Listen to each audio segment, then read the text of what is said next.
السلام علیکم ورحمۃ اللہ وبرکاتہ۔ آج کا موضوع اولاد کی اصلاح۔ میں جب بھی کسی سلجھے ہوئے خوشحال نوجوان کو دیکھتا ہوں تو یقین ہو جاتا ہے کہ ضرور اس کا باپ صالح اور نیک آدمی ہوگا۔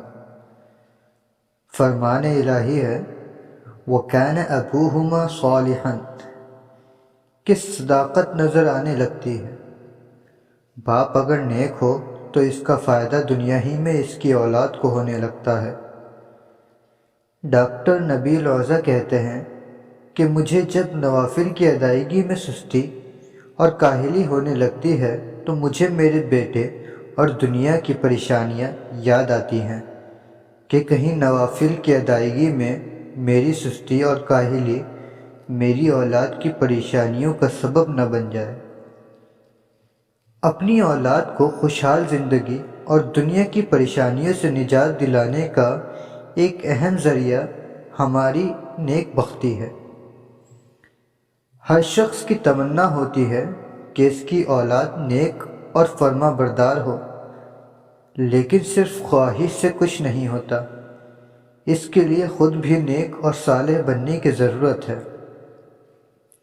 حضرت عبداللہ بن مسعود جب رات میں نوافل ادا کر رہے ہوتے ہیں تو سامنے اپنے چھوٹے بچے کو سویا ہوا دیکھ کر کہا کرتے تھے من اجلک یا بنی، یہ تیرے روشن مستقبل کے لیے ہے، اور روتے ہوئے وَكَانَ أَبُوهُمَا صَالِحًا کی تلاوت کرتے۔ حضرت سعید بن مسیب کا بھی یہی حال تھا۔ فرماتے نماز پڑھتے ہوئے جب مجھے اپنے بچے یاد آتے ہیں تو نماز لمبی کر دیتا ہوں۔ سورہ کہف میں مذکور واقعے سے بھی یہی بات سامنے آتی ہے کہ باپ اگر نیک ہو تو اس کا فائدہ اس کی اولاد کو بھی ہوتا ہے۔ ڈاکٹر نبیل اوزہ کہتے ہیں کہ میرا ایک دوست کویت میں ایک حکومتی ادارے میں اچھے منصب پر فائز ہے۔ وہ روزانہ چند گھنٹے فلاحی کاموں میں لگاتا ہے۔ میں نے کہا کہ تم اپنے کام میں زیادہ دلچسپی لو تو شاید تمہارے منصب اور مقام اور زیادہ ہو جائے گا۔ کہنے لگا تم جانتے ہو کہ میں 6 بچوں کا باپ ہوں، جن میں سے اکثریت میرے بیٹوں کی ہے، اور مجھے ڈر ہے کہ کہیں یہ رہ روی کا شکار نہ ہو جائیں۔ جب سے میں نے کان ابوہما صالحا کی تفسیر پڑھی ہے، اپنی زندگی کا ایک حصہ فلاحی کاموں کے لیے وقف کر دیا ہے، اور میں اس کی بہترین اثرات اپنے بیٹوں پر دیکھ رہا ہوں۔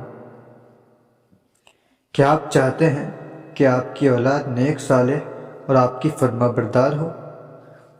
تو پھر اپنے آپ کو صالح اور نیک بنائیے اور اپنی زندگی کا ایک حصہ فلاحی کاموں میں لگائیے، اس لیے کہ ارشاد نبوی کے مطابق اللہ بھی اس بندے کی مدد میں رہتا ہے جب تک کہ بندہ اپنے بھائی کی مدد میں لگا رہتا ہے۔